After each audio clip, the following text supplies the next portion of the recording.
లైఫ్లో ఒక personal experience చెప్తాను. ఆఫ్టర్ MBA చేసిన తర్వాత ఫస్ట్ అమెజాన్లో చేశాను. దాని తర్వాత I wanted to move. So డెలాయిట్లో ఇంటర్వ్యూస్ జరుగుతున్నాయని చెప్పి విని నేను వెళ్ళాను అనమాట. నాతో పాటు పాస్టర్ గారు కూడా వచ్చారు. This was before marriage. అక్కడికి వెళ్ళి చూడగానే డెలాయిట్ ముందు ఒక 800 మంది లైన్లో నుంచున్నారు. నేను ఆ లైన్ చూడగానే అమ్మో నా వల్ల కాదు, వెళ్ళిపోదాము, ఇక్కడంతా అవ్వదు నాకు, 800 మందిలో నాకెక్కడ ఉద్యోగం వస్తుంది, తర్వాత వద్దాంలే అని చెప్పి అంటే అప్పుడు పాస్టర్ గారు లేదు ఏం పోయింది, ఒక్కసారి ట్రై చేయి, మహా అయితే ఒక రోజే కదా అని చెప్పారు. అదోలే అలా భయంగా లోపలికి వెళ్ళి సరే ఇచ్చేదేదో బెస్ట్ గా ఇద్దామని చెప్పి లోపలికి వెళ్ళిన తర్వాత ఒక 5-6 rounds at the last I had final interview and I got the job.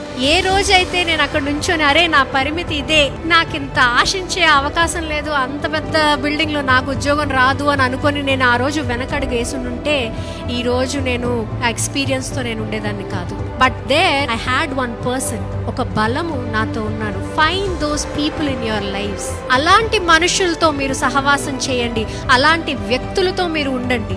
ఎవరైతే అది వద్దులే ఇది వద్దులే అని ఊరికే కంప్లైంట్ చేసే వాళ్ళతో మీరు ఉండొద్దు. వద్దు అంత ఆలోచించొద్దు, మనకి అదైపోద్ది ఇదైపోద్ది అని చెప్పే వారి దగ్గర కాదు, చేద్దాం పోతే పోయింది ఏమైందో చూద్దాం అనే వాళ్ళ దగ్గరికి వెళ్ళండి. Find those people in your lifes.